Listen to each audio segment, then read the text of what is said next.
जय श्री कृष्णा, हर हर महादेव। आज हम करेंगे आंवला नवमी की कथा। भगवान श्री हरि विष्णु नारायण कार्तिक माह के शुक्ल पक्ष की नवमी तिथि पर अक्षय नवमी, जिसे कि आंवला नवमी कहते हैं, इस दिन भगवान श्री हरि विष्णु आंवले के वृक्ष में साक्षात रूप में विराजमान होते हैं। ये अक्षय फल प्रदान करने वाली अक्षय नवमी कही जाती है। इस दिन अगर आप आंवले का दान करते हैं तो वो स्वर्ण दान माना जाता है। तो इस दिन इस कथा का सुनने मात्र से ही आपके जीवन के समस्त कष्ट और विघ्न बाधाएं दूर होती हैं। तो कथा इस प्रकार से है।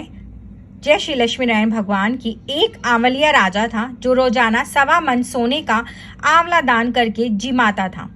एक दिन उसके बेटे बहू ने सोचा कि अगर इतना आंवला रोज दान करेंगे तो सारा धन खत्म हो जाएगा। बेटा बाप से कहने गया कि ऐसा तो सारा धन लुटवा दोगे, अब आंवला दान नहीं करना। राजा रानी दुख के मारे उजाड़ खेत में जाकर बैठ गए। उन्हें वहां भूखे प्यासे बैठे हुए 7 दिन बीत गए। राजा आंवला दान नहीं कर सका और आंवला दान किए बिना खाना कैसे खाए। जब भगवान ने सोचा कि अगर मैं इनका सत्य नहीं रखूंगा तो दुनिया में कोई मुझको नहीं मानेगा। भगवान ने राजा से सपने में कहा कि तू उठ और देख, तेरे पहले कि जैसे ही राजपाट हो रहा है, आंवले का पेड़ उग रहा है। उठकर आंवला दान करो और जीमो। राजा रानी ने उठकर देखा तो पहले जैसे ही राजपाट और सोने का आंवला हो रहा था, वे लोग रोजाना पहले की तरह 1.25 मन सोने का आंवला दान करने लगे। उधर बेटे बहू के अन्नदाता से बैर पड़ गया। आसपास के लोग कहने लगे कि जंगल में एक आंवले राजा रहते हैं, उनके पास चले जाओ, वे तुम्हारा दुख दूर कर देंगे। वे लोग वहां पहुंचे तो रानी ने ऊपर से देख लिया। अपने आदमी से कहा कि इनको काम पर रख लो, इनमें काम तो कम कराओ और मजदूरी ज्यादा देना। एक दिन रानी ने अपनी बहू को बुलाकर कहा कि मेरा सिर धो दे।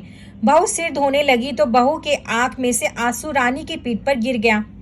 रानी ने पूछा कि बहू तू रोने कैसे लगी, जैसी बात है बता। बहू बोली कि मेरी सास की पीठ पर भी ऐसा ही मसा था, वे भी 1.25 मन आंवला रोज दान करती थी। हमने उन्हें आंवला दान करने नहीं दिया और घर से निकाल दिया। जब सास बोले कि हम ही तुम्हारे सास ससुर हैं, तुमने तो हमें निकाल दिया, लेकिन भगवान ने हमारा सत रखा। हे भगवान, जैसे राजा रानी का सत रखा वैसे सबका रखना। कहते सुनते हुकारा भरते का अपने सारे परिवार का रखना। बोलो श्री लक्ष्मी नारायण भगवान की सदैव जय हो। आंवला नवमी की जय हो। भगवान की असीम कृपा दृष्टि आपके और आपके परिवार पर सदैव बनी रहे। जय श्री लक्ष्मी नारायण भगवान की जय। कार्तिक महात्म की जय।